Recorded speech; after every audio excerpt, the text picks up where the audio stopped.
Okay, so what we've got here is what is supposed to be a GMC 5500. When I bought it, I was told it was a Chevrolet C60. It's 1969. And well, as you can probably tell from the body style, that is not too accurate. So it was free, sat in a barn for, I think the last time it ran was 2002, but it fired right up. It's got a different fuel tank in it because the one on the truck's full of rust. It's not the cleanest piece of equipment. There's definitely some Bondo work, but we can do something about that. It's set up pretty well. It's got the 2-speed rear axle with the vacuum shift. I don't know if you can see under there, but it has a PTO on it already. Nothing feels too bad. Some of the brakes are a little tight, but I like the styling of it. It does have the lock ring rims, so that could be a little bit of an adventure all on its own, but nothing too bad. Used to be red, now it's blue. Here's where it gets interesting. Inside, the rats have made a dormitory out of it. So you've got about 5 or so inches of baling twine and hay and everything under there.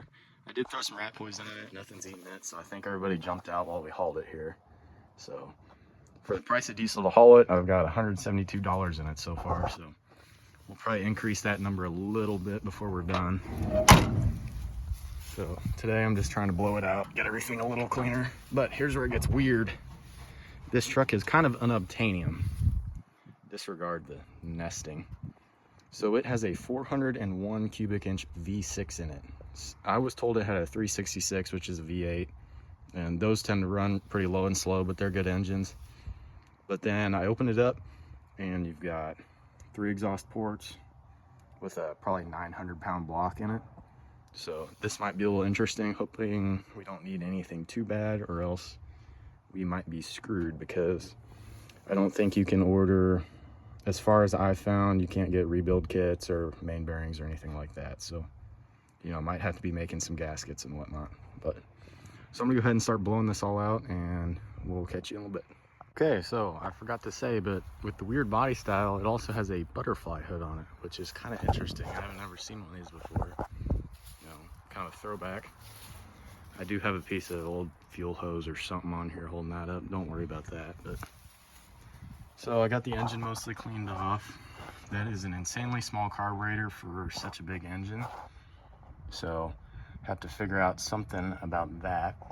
It has some dust and crap in it, so I'm gonna pull that off here in a little bit and see if I can clean it out well enough to see if we can get any spark or anything. I don't know if it turns over yet. I haven't messed with that, but you know, I'd like to have everything as good as I can before I even attempt that.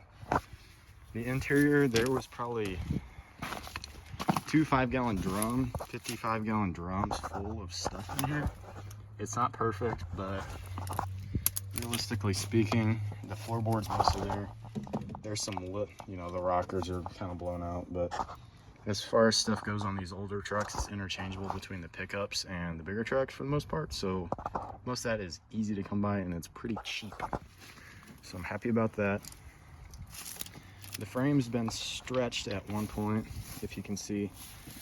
There's a little weld seam on there. So, but it looks like they did a good job, so that's not a concern. What else? But yeah, so I was told it was a fertilizer truck at one point, which is kind of surprising given the, you know, the frame in the back half of it's relatively rust-free other than the surface rust, because normally you see those trucks and they're blown out and, you know, there's nothing left of them. But realistically, for sitting for as long as it has, it's in pretty good shape, I would say, other than the stuff that's still packed in the dash that I haven't quite gotten to yet. So yep, so here in a minute I'm gonna go ahead and pull that carburetor off. I'd like to show me working on it, but it's kind of hard with just a cell phone and no tripod to, you know, hold the camera and everything. So I'm not going to concern myself too much. So I'll be back in a minute. Okay, so I've got the carburetor popped off. It was just full of rat's nests and all that stuff, which you would kind of expect. There's nothing down in the intake manifold, so I'm happy about that. Didn't look like any water, rust, or anything got in there. I know somebody's probably going to say you should clean this out, but I don't have a rebuild kit for it, and I blew through it and everything everything seemed to flow. I could blow through this and flip it upside down, and the little the seat in there would latch and it wouldn't let any air pass through, so I know that's working. The accelerator pump seems to be fine. Obviously I'm just guessing, there's nothing really certain right now, but you know, it doesn't hurt to take it off and kind of blow through it and clean it out, and just make sure that you're not going to suck a piece of gravel or something through there, you know, whatever animals stuck in there. So I will get that bolted down here in a minute. And also, if you can see over there, some rat chewed through a spark plug wire. So up here at the shop, we've got a couple old junk Fords, so I'll probably just grab one off there and borrow it and see if you know, if it does fire, make sure it's hitting on all cylinders if it can. So have to check the oil. It's a little bit of a grease ball, which you'd expect, but I guess that means at one point it had oil in it, so that's good. There is no power steering on this truck, but I'll tell you what, we're unloading on the trailer, the front tires are both flat, but you can pretty well stick one finger in here and turn the wheel, and it's actually surprisingly easy, and it's not, you know, not a super big steering wheel like on some of the old heavier semi trucks. You've got a 4 foot, not 4 foot, but you know, a really large diameter steering wheel, so that's kind of impressive. It doesn't feel super sloppy either, so maybe that could be a good thing. Won't speak too soon, but so I'm gonna go ahead and throw the carb back on, and then we'll see where we're at. Okay, carb is down. I got a new spark plug wire on it. I just checked the oil, but sorry if I'm a little bit shaky. It's black, but it's not super sludgy looking or anything. And it's not like I'm gonna be taking this thing down the road, so I'm not too worried about that. If I get to run, I'll obviously change that and put a new filter on it and everything. But for the time being, it's not hurt anything.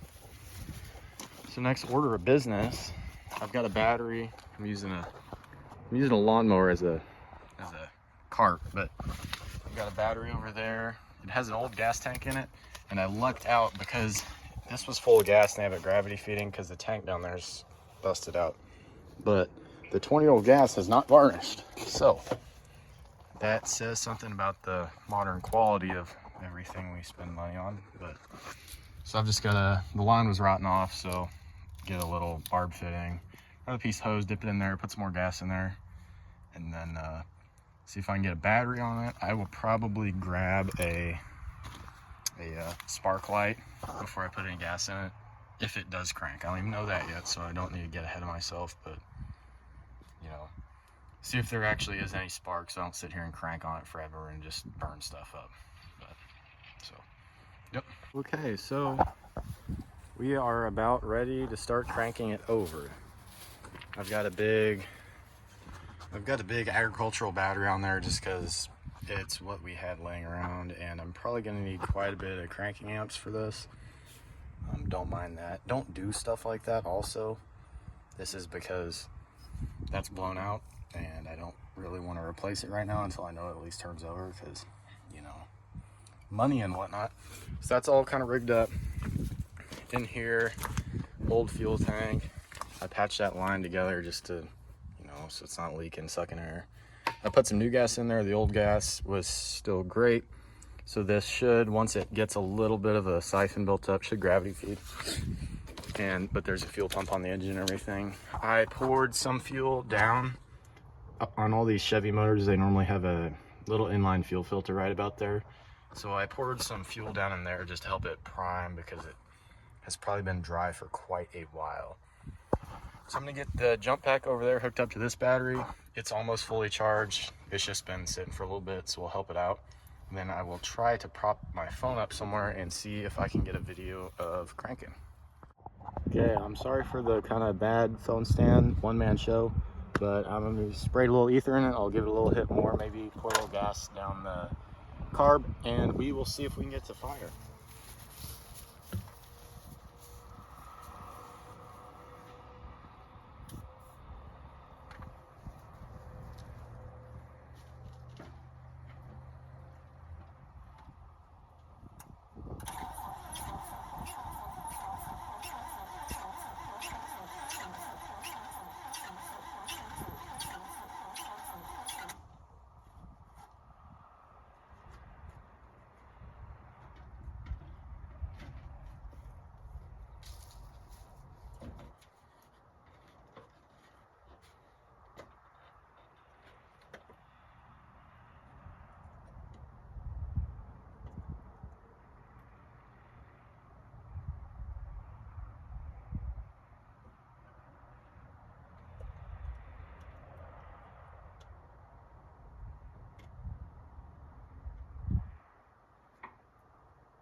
Ready? Yep.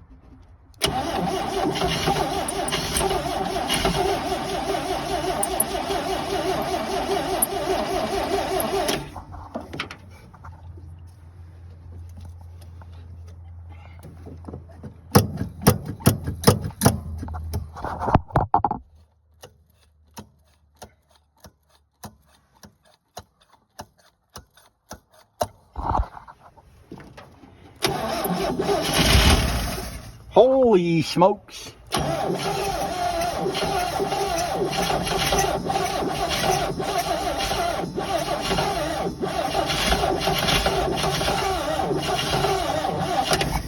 We ready? Yeah.